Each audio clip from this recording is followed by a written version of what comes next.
Emergency personnel of Reddit. What's the dumbest situation you've been dispatched to? Ski patroller here. This kid wandered into the woods off the trail, took off his ski boots, got cold and started walking downhill in just socks, and then shat his pants. He then screamed bloody murder until we showed up and put him in a toboggan. He was 100 yards from a restroom. Once during my EMT clinicals, a woman came in who had been found unresponsive in her car. She became alert in the ambulance on the way over to the hospital, and when the nurse was doing an assessment, the woman stated she had an allergy to ibuprofen. When asked if she had taken any medication recently, she said she had taken about 6 ibuprofen because she wasn't feeling well, and it didn't do anything to me the last 2 times I took it. I got to see what happens when you push epinephrine. I got to see it all over my shoes. Got a 911 call for an elderly man PNB, pulseless, not breathing, from his adult daughter. Caller stated that they had been having a barbecue at Grandpa's house when Grandpa said he was tired and went inside. Granddaughter found Grandpa unresponsive in his recliner and ran outside screaming. 911 is attempting to coach the daughter through CPR, but she is having none of it. Ambulance rolls out with lights and sirens. Engine rolls out behind, and halfway to the scene we get a call to cancel. Apparently Grandpa was having a nap. Not dead, just a nap. My mom once called 911 because she thought someone shot at our house when really it turned out to be a firework. In her defense, it was nowhere near the 4th of July, but still. I got called out to an apartment where a grown mother and daughter were experiencing severe dizziness and nausea while cleaning out a horrifically filthy apartment. After spending a few nauseating minutes in the apartment taking their vitals, I discovered that in an attempt to get heavy crap stains out of the toilet bowl, they emptied a bottle of bleach and a bottle of ammonia into the toilet and allowed it to soak in while they cleaned the rest of the apartment. I had to get a medical eval after that call to make sure that the highly toxic chlorine gas that we were breathing didn't give me any permanent damage. Last 4th of July, a lady got drunk and shot a bottle rocket out of her vagina. Let's just say the hole must have been too deep BC it exploded without launching and did a number on her coocher. Oh my god. One time around Christmas there was a lady who called 911 because she was convinced her neighbors were being held hostage and were trying to signal for help by blinking their Christmas lights in Morse code. Responding deputy had a long conversation with neighbor about blinking Christmas lights and how they are not Morse code. Me, a police officer in London responding to a call from a German tourist that there was a very large poisonous spider in the street. On arrival on scene, I see a very large German male attempting to divert pedestrians away from the scene to prevent the spider from attacking them. I bent down to examine the spider, hearing our German tourist exclaim, "He is so brave." I picked up the large plastic toy spider in my hand and walked over to show our hero that it was actually a toy. He screams, faints and hits his head on the pavement. I pull out my notebook and regretting my mother's advice that I should have been a lawyer. The person who bought that scary spider toy got more value out of it than they dared to hope. Got called to a motel where our patient explained that he needed to go to the ER to get an HIV test. He wanted to finally put to rest the rumor that he had AIDS. He was very drunk and insisted that it was indeed an emergency and he didn't care that his insurance wouldn't cover the ride. His, also drunk, wife came along and it pretty much turned into Jerry Springer in the back of the ambulance. Arrived on scene to a guy who was too lazy to get out of his living room chair, so his skin had literally weaved itself into the fabric. His wife emptied a crap bucket that sat under a hole they cut in the bottom of the chair. She fed him all his meals and waited on him hand and foot. He didn't have any other problems other than he didn't feel like moving. We had to cut him out of the chair. It was on an episode of some Fat Life type of show. His skin had literally weaved itself into the fabric. What? I'm from Australia and once I saw in the local news that his guy heard noises in his kitchen and believed it was an intruder. What actually happened was a giant mud crab had crawled up from the river and was rummaging through his cabinets. They interviewed the policeman who went over and they were literally joking and making fun of the guy on the news. To be fair, a mud crab can take out a level 3 PC in a few hits. Not emergency personnel, but someone called 911 on us because their prescription wasn't ready, and it wasn't even for a drug that was immediately life-threatening. Plot twist. Prescription for chill pills. Should have seen it coming. Wife and I are both paramedics. She in a larger city, me in suburbia. She gets a call for an injured person, arrives on the scene to find a black gentleman approach her complaining of head pain. She asks how it happened and the patient replies, the bee hit me with a smoothie. Her. I'm sorry, hit you with what? PT. A smoothie. The bee hit me with a smoothie. Her. How did a milkshake hurt your head? PT. Not a milkshake. A smoothie. You know, a smoothie. The thing you smooth your clothes with. A smoothie. Yep. He got hit in the head with a clothes iron because he pee off his girlfriend. I recently went on a pregnant woman who said she had been walking all day and now her ankles were swollen and she couldn't walk anymore. Boyfriend saw my reaction and said he'd just drive her. Yep, their plan was for him to follow the ambulance in the car while she went to the ER for swollen ankles. Another was a 3-year-old stuck a big pen up his nose and the end plug came out. Parents for the life of them couldn't get it out and called 911. I put my hand out and told the kid to blow his nose on a count of 3. I closed his other nostril on 3 and he blew out the end cap. Sign here please. Got paged out for a kayaker who had fallen out of his kayak in northern Lake Michigan. Dispatcher said a passerby had seen him struggling to get back to his kayak. No exact location but a general area given.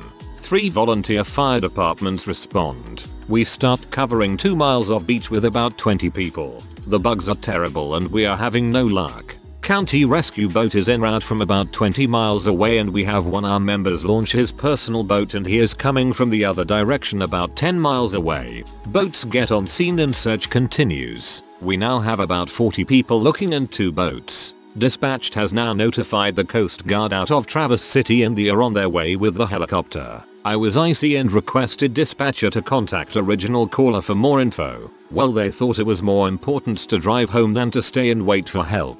So we have all of these people and resources looking for someone that we have very little info about. Finally, a state police officer says he has found a rock that kind of looks like a kayak. He gets the original caller on the phone and explains what he is looking at. The caller says that sounds like what I seen. I guess I was wrong and hangs up. 3 hours and thousands of dollars in resources. Complete bulls. I am a firefighter EMT in a mid-sized city and work in a rough neighborhood. People would be amazed at the number of ridiculous calls we go on. There are too many stories to count, and it's common for people to call at 3 AM saying they are dying, but find out that their leg has been hurting for 3 weeks and they suddenly couldn't take it anymore so they need it checked out. The dumbest I can think of, however, is a person called because they were concerned of an odor of gas. If they had just looked out their front window they would have realized that directly across the street were ponds of human waste sludge from a wastewater treatment plant. The person had lived there for years. Some of my best calls muffin cinnamon rolls were from the elderly. Little old ladies that lived alone were notorious for calling me to light their pilot lights, shovel their steps, even pick up a pint of cream for their recipe. Small town cop firefighter EMT, I would always do whatever they needed because I knew I would have a plate of brownies or a basket of muffins at my doorstep. I even got a scarf once, but holy crap, I still dream about those brownies. A pregnant woman who was caught attempting to steal chips from a convenience store claimed that she was going into labor once the police arrested her. Yep, no, abdominal incarceritis. Not me, but my husband, who was my boyfriend at the time, had to respond to call for the fire department. The lady had burned bacon and it was smoky in her kitchen. I laughed pretty hard hearing it on his radio. My family is probably someone's dumb emergency call story. In the past we've made calls for the following. 1. Got cut trying to tear saran wrap.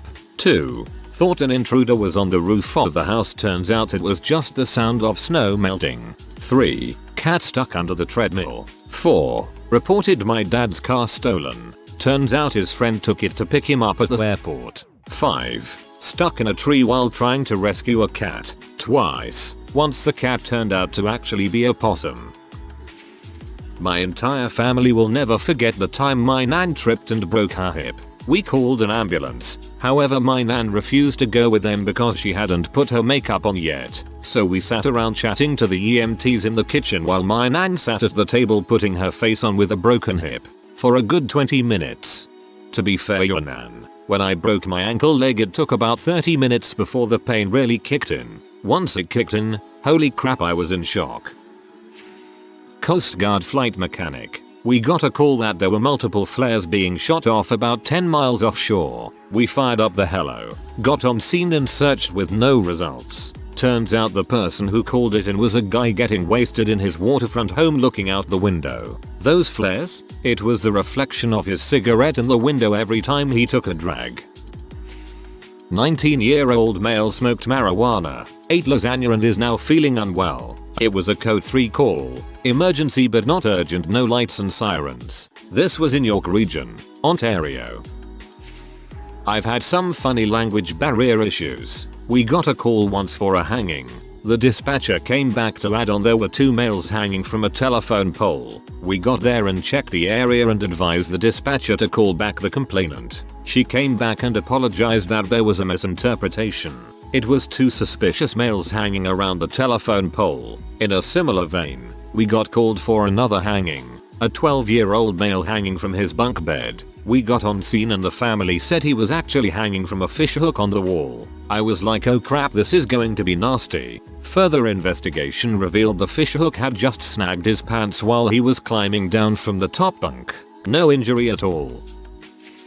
I nearly became the idiot who calls 911 for something stupid when I worked at a hotel overnight. I glanced at the camera feed to see what was going on around the property and I saw a dead body at the bottom of the pool. I grabbed the phone and started running toward the pool. I was going to call 911 on the way, but the stupid office phone was again not working. Then I opened the door to the pool and realized that someone had left a huge beach towel in the water and it had sunk to the bottom. Dispatched for an unconscious person at a bus station. Show up on scene. Turns out it's just a homeless dude sleeping.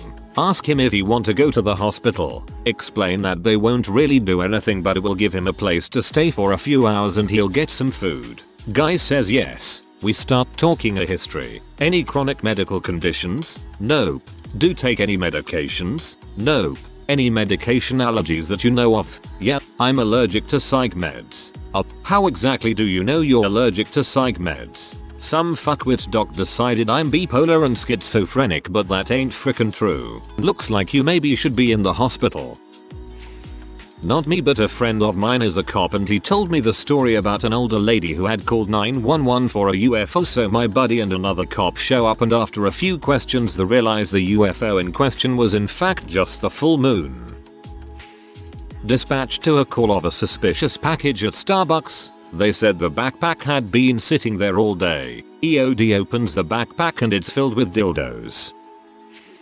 I was called to a convalescent home at 3 AM. I had been sleeping in my ambulance for chest pain. I arrived to check vitals and take assessment. She was gassy. To be fair, gas can be extremely painful sometimes. Add anxiety to that and panic ensues. We had a call to a farm where the farmer was trapped following a structural collapse. 3 engines and a user crew head on out to the address where we are directed to a distinctly not collapsed chicken shed. The farmer is inside, lying face down under the casing of a ceiling fan which had fallen off the roof and bopped him on the head. He was lying perfectly still and being used as a vantage point by a number of chickens and was convinced he was paralyzed from the neck down as everything felt cold and numb. After giving him a quick check over, we asked how long he'd been there. He guessed it had been about 2 hours before the farmhand had found him. 2 hours on bare concrete, at night, in October. Okay, fair enough. So a bunch of us get ready to move the casing, only for one guy to brace sooner than the rest and accidentally lift it himself. It was thin aluminium rather than steel and weighed basically nothing. He could have removed it himself at any time. Somebody with better self-control than I explained to him that he wasn't trapped and, no, he wasn't paralyzed. He was just cold. We had an ambulance with us and they checked him over for hypothermia, but the worst he had were many peck marks from the chickens who had seized their opportunity for feathery vengeance. Got called to a smoke report in our district. Person's description: it smells like wood. We arrived to her home, in the forest, and she said it smells particularly like pine today. No mention of smoke. We confirmed it did in fact smell like pine when we arrived. Case closed. Run came in as an outside fire. Turns out it was a flaming bag of doki on a doorstep. I wasn't even mad but happy that tradition lives on. I once called 911 because I thought my neighbor was beating his wife. They pulled into their driveway, went into the house, and then I heard high-pitched screaming and a man yelling shut up over and over. My friends and I woke my mom up after I called 911 because we were so freaked out. Turns out, our neighbors have birds who like to scream when people come home. Responded to a call 488 UF complaining of weakness at a bus stop. It's 9 AM and our first call of the day. Walk up to find a little old lady slouched over on a bus bench moaning. After we help her up into the ambulance she asks for us to not ruin her medicine. Well, medicine is H and she's weak cause she was able to get a hold of some good stuff. Now I'm the kinda guy that wouldn't mind narking an overdose 2mg IV just before rolling in through the air but I just couldn't do it to granny so we gave her nebulized naloxone and lo and behold, it barely touched it. We had to give her a full dose IV and she still was zonked a little bit. Whatever she was using was some good stuff and I doubt she ordered it from Reader's Digest. Went to a call where a woman had locked herself out of her car with her child inside. We arrived and tried the door handle and sure enough it's locked. She shows us the keys and how the battery is dead and won't unlock the car. So we take the keys inserted into the lock and take her kids out. She had apparently no idea that the key had any function other than the ignition.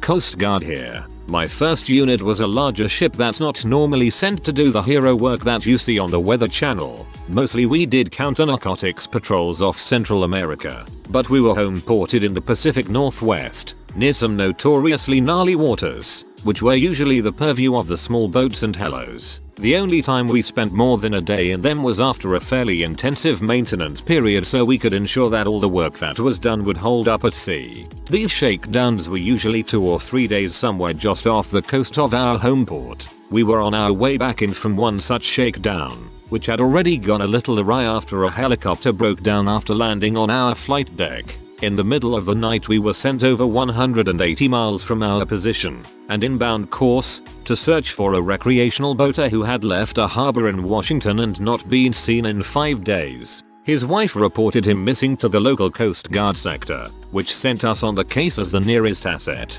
They also dispatched a helicopter crew, a smaller patrol cutter, and a small boat to do search patterns for this guy. Keep in mind that, given where we were at, the currents could have carried him south of San Francisco in 4 or 5 days. But we searched our little 100 square mile box anyways. For 2 days there were 2 Coast Guard cutters, a helicopter with a flight crew bouncing in and out from shore, and various small craft looking for this guy. That's around 120 dispatched Coast Guard personnel, not to mention local authorities and civilians out on the water who had heard the radio broadcast about him. The search was called off after the guy was found in Mexico, having never even gotten in his boat. It was still moored up where he left it. He just told his wife he was going out and then got on a plane to Mexico, apparently planning to stay there. We were 2 days late getting back to port, with a 10-week patrol looming just a week after that. I hope he got fined so bad that he crapped for his bees.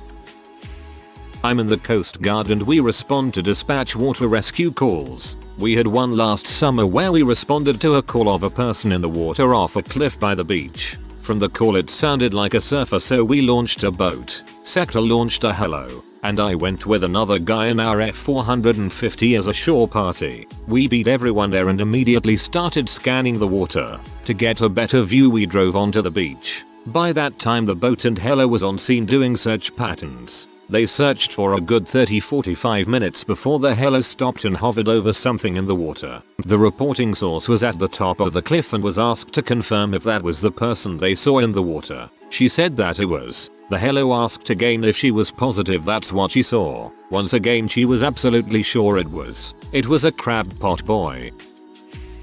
Had a resident call and let my office know he contacted 911 because he swallowed some toothpaste while brushing and didn't wanna die. The same place a year before a kid threatened to swallow a whole bread without chewing so he would die. It was a suicide threat so we had to contact 911. I got called once to a regular for general medical in the middle of the night. I get there and she meets us outside at the ambulance. I ask her what's wrong. She says I'm dry down there. I say puzzled. Down where? She replies. Down there? Again puzzled, half asleep. Down where? She says I was having sex tonight and normally I'm wet down there when I'm having sex but tonight I was dry. Something is very wrong. She is extremely adamant something is wrong so I just tell her to get in the truck cause I don't feel like wasting any more time. Get to the hospital and the doctor looks at me over his glasses and says in skeptical tone, "What's wrong tonight?" I say she's tried down there with a smirk. He was puzzled as I initially was and says, "Down where?" I said down there and pointed down with my finger. He sits there for a few seconds pondering this and replies to me, "Well, you know how to fix that." I lost my crap. Not mine, but a co-worker told me his story. He was dispatched to a schizophrenic woman who said that a bee had flown up her vagina and was eating her from the inside. She was very self-aware and accepting of her illness, but claimed that it wasn't the issue. The medics didn't know what to do, so they auscultated to listen for buzzing sounds.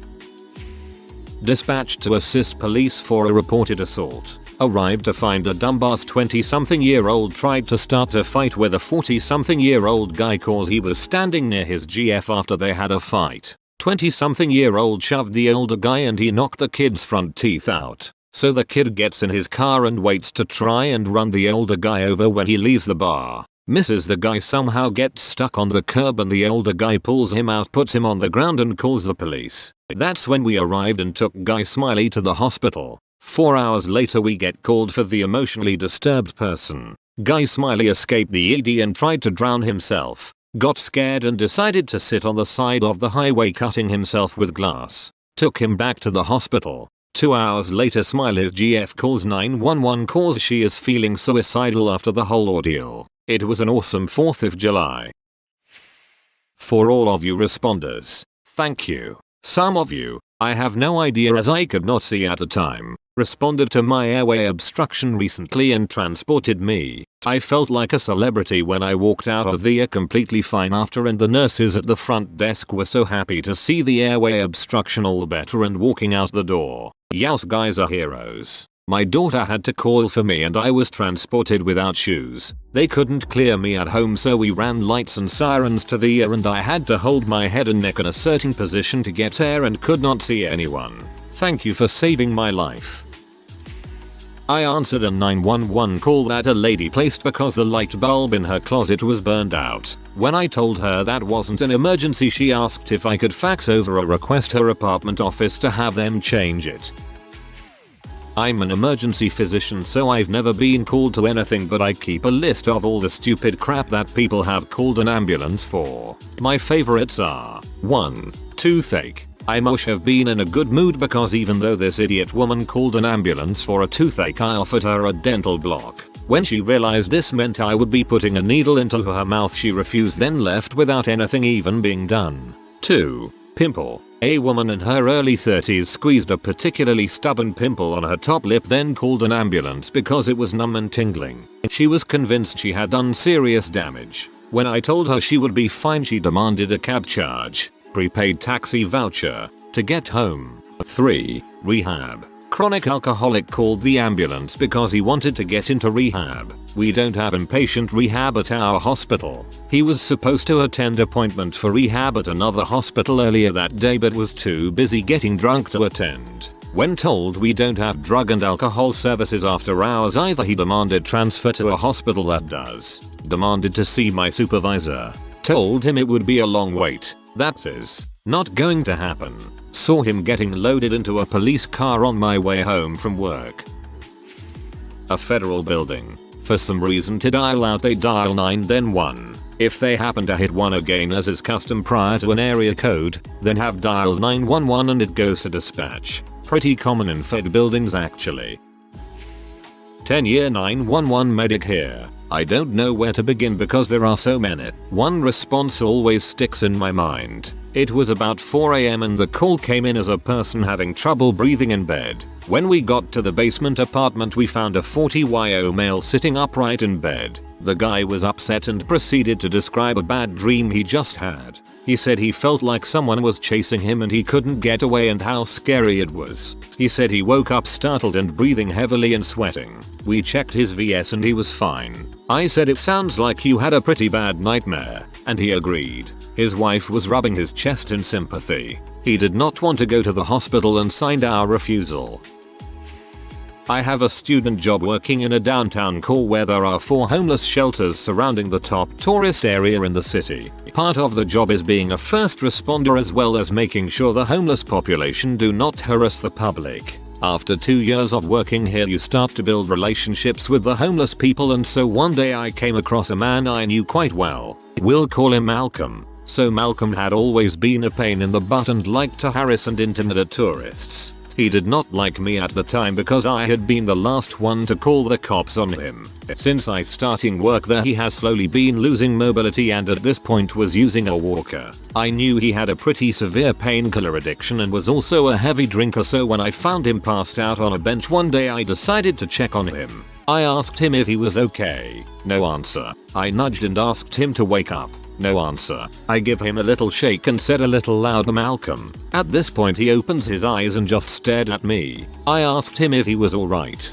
He said no and closed his eyes. I said, do you need medical attention? He opened his eyes, paused and lightly said yes. I think I took too much. So I call 911. While waiting, I was having a hard time keeping him coherent and awake and he was fading in and out of consciousness and I'm worrying more and more about him. The wee-woo comes flying around the corner, slams on its brakes and the paramedic hops out to see what the problem is, and all of a sudden, Malcolm sits up, stretches, looks at the paramedic and says I told him not to call. I was just napping, and then hobbles away on his walker. I had no idea what to say to the 3 officers and 2 paramedics. They thought I was so ridiculous. Still a great story though, and you have to hand it to Malcolm for being that clever.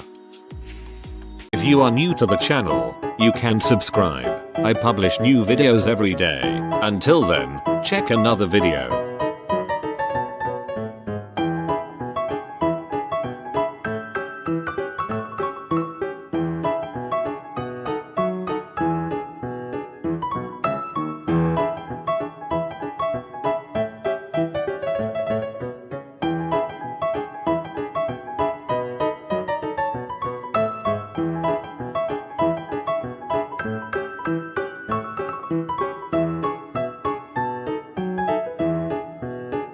Bye for now.